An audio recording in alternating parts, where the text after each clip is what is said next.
Development of male gametophyte is divided into 3 stages. First is development before pollination.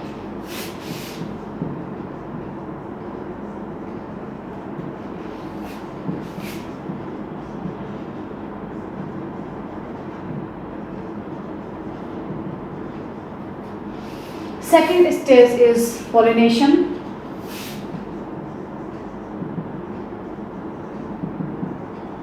And third is post-pollination development.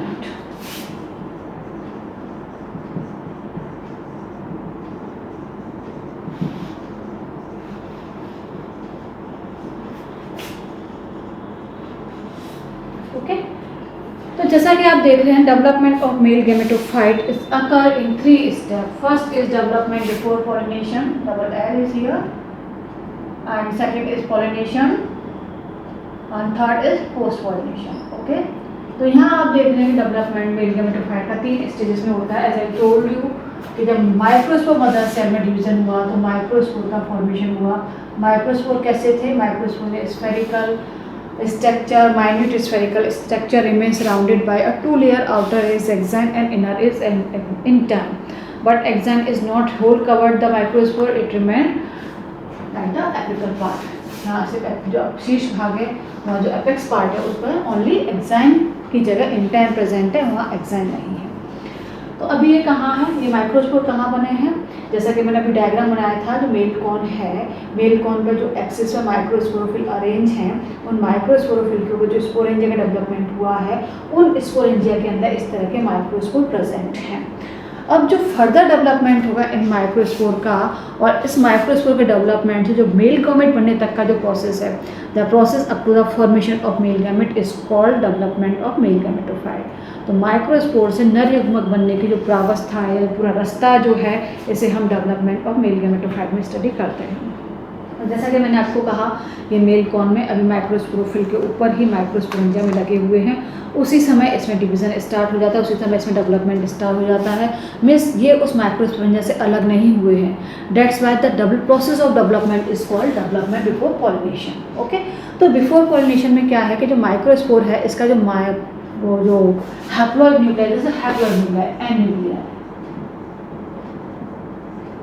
इस N nuclear में क्या होगा, division start हो जाएगा. उससे पहले क्या होता है कि हैप्लॉइड न्यूक्लियर है, इसके सेंटर से हट के कहाँ आ जाता है, सेंटर से हट के माइक्रोस्पोरोफिल के उस किनारे पर या उस एंड पर आ जाता है जहाँ एक्साइन प्रेजेंट नहीं होती है. ओके, ये कहाँ आ गया, जहाँ एक्साइन प्रेजेंट नहीं है उस तरफ इसका मूवमेंट हो गया न्यूक्लियस का, जो कि हैप्लॉइड न्यूक्लियाई है. अब यहाँ आके जो हैप्लॉइड न्यूक्लियाई है, इसमें डिवीज़न होगा, जिससे इसमें 2 सेल्स या मैं कह सकती हूँ 2 न्यूक्लियाई का फॉर्मेशन होगा, जिससे ये जो न्यूक्लियाई है माइक्रोस्पोर है, माइक्रोस्पोर, इसमें डिवीज़न होगा. माइक्रोस्पोर में 2 सेल बनेंगी, इसके डिवीज़न दिस, इसमें डिवीज़न होगा दिस, इसमें 2 सेल बनेंगी. One is prothallial cell and other is central cell, या मैं कह सकती हूँ 2 न्यूक्लियाई बनेंगे, प्रोथेलियल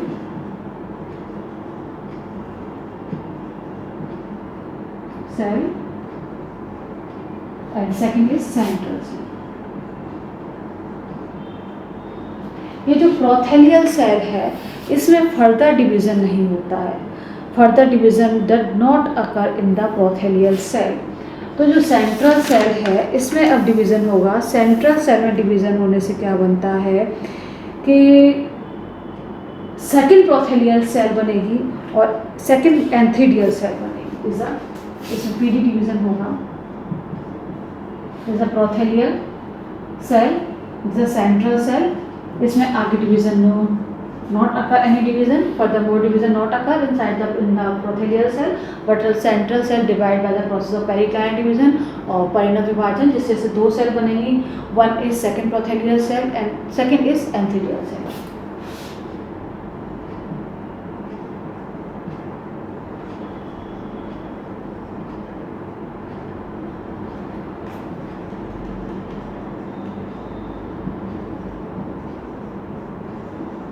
basically in case of future जब भी आगे इसका प्रोसेस हो रहा है तो ये सेल फिर भी डिजनरेट हो सकती है, नष्ट हो सकती है, but it remain viable, survive करती है और ये लिविंग फॉर्म में प्रेजेंट होती है।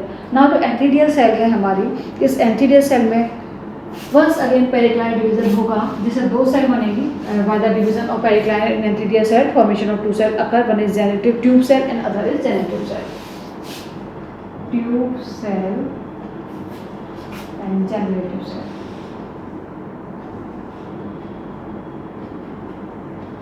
ठीक है, तो आपने देखा कि ट्यूब सेल और जेनेटिव सेल है। इसमें अब आपके माइंड में क्लियर हो जाना चाहिए कि पूरा का पूरा प्रोसेस कहाँ हो रहा है। ये उस मेच्योर माइक्रोस्पोरेंजिया के अंदर हो रहा है, जिसका हमने अभी यहाँ डायग्राम बनाया था, जिसके आउटर लेयर थी और उसके inside just outer layer tapetum present थी। Tapetum is a nutritive layer और जिसके अंदर माइक्रोस्पोर मदर सेल थी। उन माइक्रोस्पोर मदर सेल में by the process of meiosis और reduction division, each microspore cell produce 4 microspore. उन 4 माइक्रोस्पोर में से यहाँ एक माइक्रोस्पोर का एग्जांपल दिया गया, ये सब उस माइक्रोस्पोरेंजिया के अंदर ही है। तो जहाँ इसमें एग्जाम प्रेजेंट नहीं है उस तरफ इसका जो न्यूक्लियस है हैप्लॉइड न्यूक्लियस सेंट्रल पार्ट से मूव कर जाता है। यहाँ मूव करने के बाद इसमें डिवीजन होता है। Which type of division occur, the type of division is a PD और periclinal division. Then it produce 2 cells, one is prothelial cell and other is central cell. Okay, now prothelial cell does not divide furthermore, इसमें आगे division नहीं होता है। Central cell divide by the process of periclinal division and it produce second prothallial cell and antheridial cell. Okay, after few seconds या few rest the endothelial cell are again divided by the process of PD or peritonial division and produce 2 cells, 2 cell का formation करती है, one is tube cell and other is genetic cell. Now you are see that there are 4 cell in the developmental stage. First prothelial cell, this is a second prothelial cell is a second cell and this is a third cell and this is a fourth cell. We now counting the endothelial cell or central cell because the central cell divided in prothelial and endothelial cell and endothelial cell divided tube cell और generative cell. अब इन दोनों का existence नहीं बचा, इनका अस्तित्व नहीं बचा. That's why here we count only these 4 cell: prothelial cell, first, second prothelial cell, tube cell और generative cell. During this 4 cellular stage, इस 4 cellular stage में या 4 कोशिका की अवस्था में इसका pollination होगा. मीन्स जब माइक्रोस्पोरेंजिया के अंदर जो डेवलपमेंट होकर ये 4 सेल बन जाती है, उस समय माइक्रोस्पोरेंजिया का डेहिसेंस होता है, उसका स्फुटन होता है और ये पॉलन ग्रेन या माइक्रोस्पोर हवा में मूव करते हुए by the help of wind ये कहाँ पहुँच जाते हैं, जो फीमेल प्लांट है उसके फीमेल रिप्रोडक्टिव पार्ट है उसके ओव्यूल के पास पहुँच जाते हैं और पॉलिनेशन होता है. Now here we discuss about the pollination. Pollination क्या है?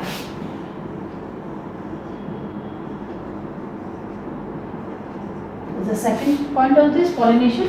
पॉलिनेशन में क्या होता है बेसिकली कि जो ओव्यूल माइक्रोस्पोर हवा में उड़ते हुए आ रहा है ओव्यूल के पास में, और ओव्यूल कहाँ लगा हुआ है?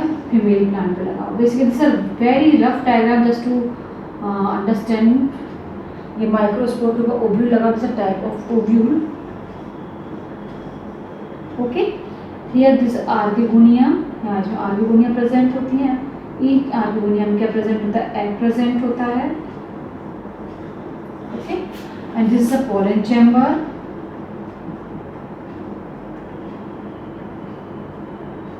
Okay, and just below the pollen chamber is a triangular structure of cells is called tent pole. This is archegonia. Okay, यहाँ पर एक इसमें स्टिकी ड्रॉप, चिपचिपी हनी लाइक ड्रॉप या चिपचिपी बूंद प्रेजेंट होती है जिसे हम कहते हैं पॉलिनेशन ड्रॉप.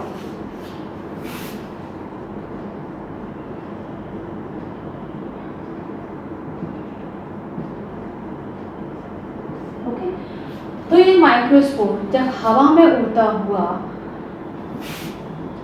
इसमें आके स्टक होता है, देन जैसे ही माइक्रोस्पोर इसमें स्टक होगा pollination drop become dry and a hygroscopic pressure form on the pollen grain and push it into the pollen chamber. एक जला आर्द्रताग्राही जब ये सूख गई, ड्राई हो गई, तो देन आदताग्राही हाइग्रोस्कोपिक प्रेशर इस पर काम करेगा and move due to the pressure it move into the pollen chamber और पॉलिनेशन चैम्बर से मूव कर जाएगी। यहाँ पहुँचने के बाद this a process of pollination कि हवा से उड़ता हुआ माइक्रोस्पोर आया, इस पॉलन ड्रॉप में अंदर स्टक हुआ, देन ये पॉलन चैम्बर में पहुँच गया। पॉलन चैम्बर में पहुंचने तक का पूरा प्रोसेस है, whole process up to the pollen chamber is called pollination. ठीक है, अब थर्ड स्टेप हमारे आगे post pollination development. Post pollination development में क्या होगा, अब आपको पता है कि हाँ जो पॉलन ग्रेन आया है उसमें ये सारी सेल्स प्रेजेंट है, ये भी है, ये भी है, ये भी है, ये भी है। ओके, तो अब फर्दर डेवलपमेंट होगा वो यहाँ आके होगा। इस समय पॉलन ग्रेन आने के बाद कुछ समय रेस्ट करता है एंड जो पॉलन ग्रेन है, आई मीन टू से जो माइक्रोस्पोर है उसके जिस पार्ट पे एक्साइन नहीं है, वहाँ से जो इंटाइन है बाहर निकलती है और क्या बनाएगी, पॉलिनेशन ट्यूब बनाएगी लाइक दिस। इसके इस पार्ट पे इंटाइन नहीं है ना, तो यहाँ से ये बाहर निकलेगी। ये भी कहाँ पर है, यहाँ पर है। इससे इंटाइन बाहर निकलेगी और इंटाइन क्या फॉर्म करती है, पॉलन ट्यूब फॉर्म करती है, पॉलन ट्यूब। तो ये पॉलन ट्यूब कहाँ है, इसके यहाँ पॉलन ट्यूब इसके अंदर बनेगी और पॉलन ट्यूब इसमें आगे की तरफ मूव करती हुई जाएगी और जैसे ही पॉलन ट्यूब जो है आर्किगोनिया के टच में आएगी become bifurcate. Pollen tube archegonia के कॉन्टैक्ट में आने के बाद बाइफर्केट हो जाती है, डिवाइड हो जाती है और इसके इस तरह से बाइफर्केशन से एक जो ब्रांच है वो होस्टोरिया का डेवलपमेंट करती है या चूसकांक का निर्माण करती है। And the function of haustoria is to provide nutrition from the adjoining और by the adjacent cells of the archegonia. जो आर्किगोनिया के आसपास की जो सेल्स हैं उससे भोजन को अवशोषित करके एब्जॉर्ब करके वो डेवलपिंग एम्ब्रियो है उसको न्यूट्रिशन प्रोवाइड कराना है।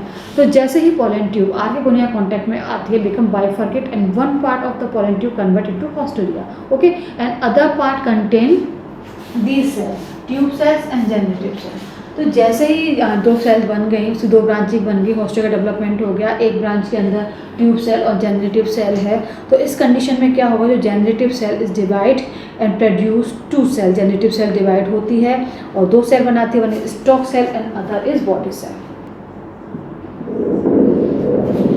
दिस जनरेटिव सेल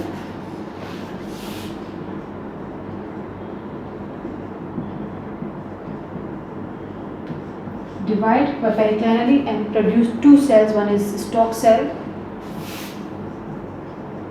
जिसे हम हिंदी में वृंत कोशिका कहते हैं and other is body cell is called काय कोशिका इन हिंदी, जिसे हिंदी में हम काय कोशिका कहते हैं। अब जब बाइफर्केशन हो चुका है, ये आर्किगोनिया के कांटेक्ट में आ चुकी है और आर्किगोनिया के अंदर एंटर करने वाली होती है, आर्किगोनिया की ओपनिंग स्टार्ट हो जाती है, उसी समय जो बॉडी सेल है इसमें एंटीक्लाइनल डिवीजन होगा। By the process of anticlinal division body cell produce two male gametes.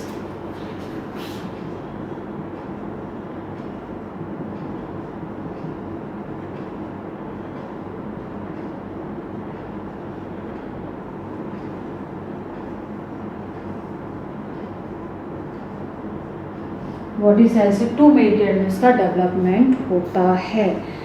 Basically ये जो मेल गैमेट हैं कैसे होते हैं, मोटाइल होते हैं एंड इन पे सिलिया प्रेजेंट होती हैं। इनका जो मेजरमेंट है 90 माइक्रोन टू 72 माइक्रोन होता है। 90 माइक्रोन टू 72 माइक्रोन होता है। This is a diameter and is a length, is a measurement of microspore. ये लघु बीजाणु है जो मेल गैमेट बना है उसका मेजरमेंट है। ये कैसा होता है, टॉप शेप का होता है, टॉप शेप। तो मेल गैमेट कैसे हैं, मेल गैमेट टॉप शेप होते हैं और ये इनका मेजरमेंट होता है। I draw the diagram of male gamete. Okay, this is nucleus. Basically जैसा कि मैंने आपको बताया कि जनरेटिव सेल में डिवीजन से दो मेल गैमेट बनते हैं। ये दोनों टॉप शेप मेल गैमेट एक ही जनरेटिव सेल के अंदर एनक्लोज रहते हैं। At the time of fertilisation ये सेल बस्ट होती है और दोनों मेल गैमेट अलग अलग होते हैं। जब एक सेल के अंदर ये दोनों मेल गैमेट बने हैं जेनेटिव सेल, तो इनके बीच में कोई प्रॉपर डिस्टिंग्विशन या प्रॉपर कोई सेल वॉल फॉर्मेशन नहीं होती, कोई सुस्पष्ट भित्ति इसमें नहीं पाई जाती। तो अपना now the development of male gametophyte of gene code has completed. It is divided into three parts: development of before pollination, then post pollination development. Okay. Now we discuss about the female reproductive part of the gill.